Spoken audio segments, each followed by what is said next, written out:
A lot has been said and a lot needs to be said. But one thing is sure, China and India are the biggest competitors in the world. The global stage has transformed into a battleground for a cat and mouse game between these two nations. For China, the goal is expansion, while for India, it is the diversification of footprints so that it can explore the possibilities in the external markets without subjugating the countries. India's stance is unique in itself because for the first time in 75 years, New Delhi has profoundly reached out to the world and intensified cooperation. Among all the region of the world, the Middle East and North Africa, MENA, is one of the most contested sites for both competing nations, and the recent developments are raising concerns for India. Namaste and welcome to TFI Post. I am your host Akanksha. Let us begin. A 6-year-old dispute between Iran and Saudi Arabia was successfully brokered by China on Friday when an agreement was signed between both the parties in Beijing. A trilateral statement was released by all the parties, which included Iran's Supreme National Security Council Secretary Ali Shamkhani, Saudi's National Security Advisor Mossad bin Mohammed Al Aiban, and top Chinese diplomat Wang Yi. Separate statements were issued by Iran and Saudi Arabia regarding the agreement, with the latter also expressing gratitude to Iraq and Oman for hosting rounds of dialogue between the two sides throughout 2021 to 2022. But why is this happening? Let's take a brief summary of the story first. Back in 2016, Saudi authorities executed 47 dissidents, including a leading Shia cleric. This led to unrest in Shia-dominated Iran, and protests against Saudi Arabia started in Tehran. The protests became violent and some of the protesters stormed the Saudi embassy. In response, Saudi Arabia cut diplomatic ties with Iran. Now, both countries have agreed to normalize relations with the reopening of embassies within a period not exceeding 2 months. Although it is a good news for both the countries as well as for the MENA region, the Chinese mediation is something that cannot be considered a normal move. China has a vested interest in the region regarding its BRI policy.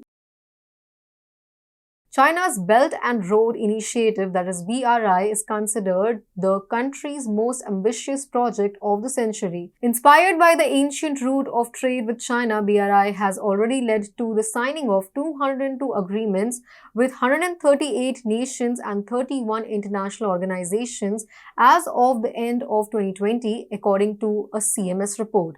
However, the Middle East and North Africa MENA region is particularly crucial for the success of China's BRI. To that extent, China announced an approach for the region in 2018 that was called Industrial Park Port Interconnection Two-Wheel and Two-Wing Approach. The interconnection part of the concept involves integrating the construction and operation of China's major industrial parks in Egypt, Oman, Saudi Arabia, and the UAE with the development of neighboring ports and long-term plans for regional transportation networks, including railways. The two wheels are traditional energy, that is oil and gas, and low carbon energy.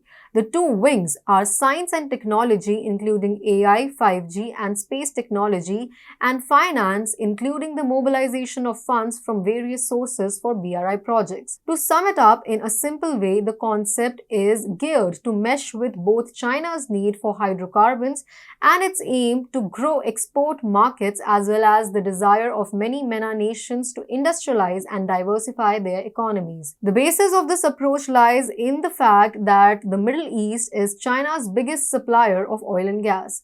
In the first 11 months of 2022, China imported 18.1% of its crude oil from Saudi Arabia.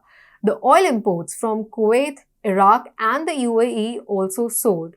On the other hand, the MENA region wants technological and infrastructural developments which require funds and investment. According to the World Bank, the region needs to spend 8.2% of its GDP to meet its infrastructural goal by 2030.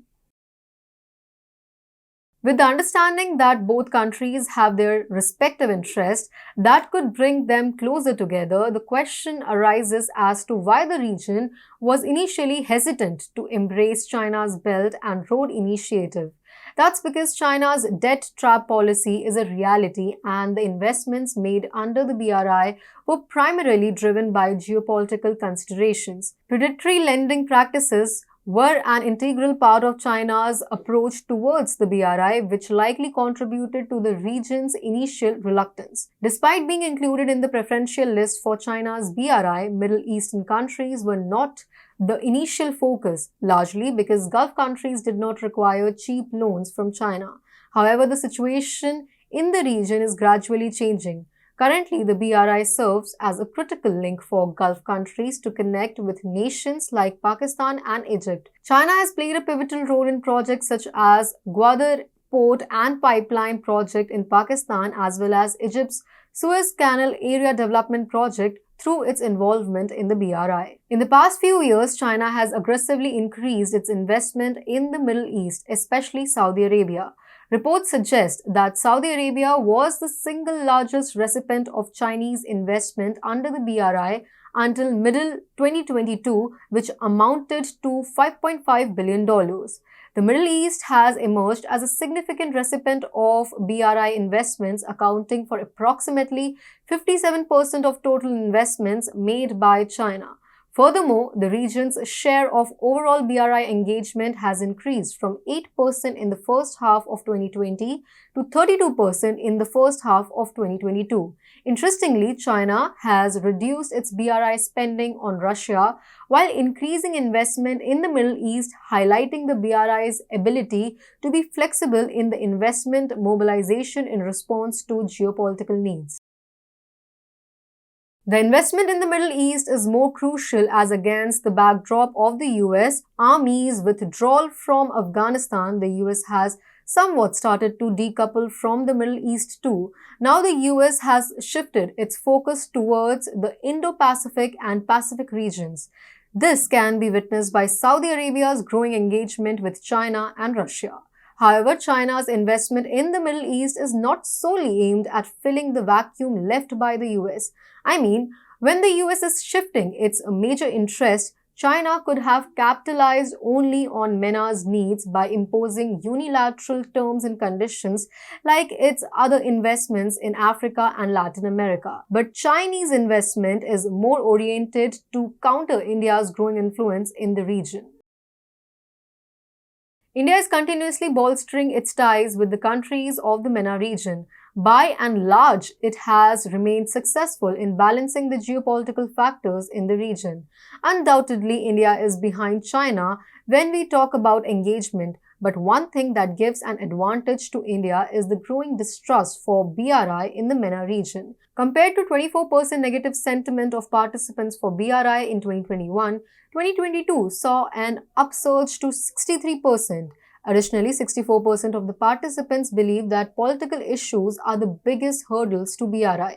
If we talk specifically about distrust, only 42% of the participants in the MENA region aim to maintain or increase their involvement in the projects, which was earlier 90%. BRI 2.0 is more oriented towards green projects that major countries aspire to under today's circumstances. Along with that, for BRI to be successful, it does not only need to invest but also form a chain of connecting countries to make the project more interconnected, which eventually will justify the name of the project, that is Belt and Road. In that context, Saudi Arabia's relations with Iran needed to be normalized. Iran, which recently announced the discovery of the world's second largest lithium source, has given China another reason to dig deep into the possibilities. This must not be neglected. It becomes more important as India too has discovered this, which will reduce its dependency on China, and that India has good relations with Iran, giving the nation easy access to Iranian lithium. But things are not that simple for India. It is a well-established fact that New Delhi is practicing the best foreign diplomacy in recent times, but the challenges are not less. So the peacemaker needs to keep a closer eye on the unfolding trends in the Middle East.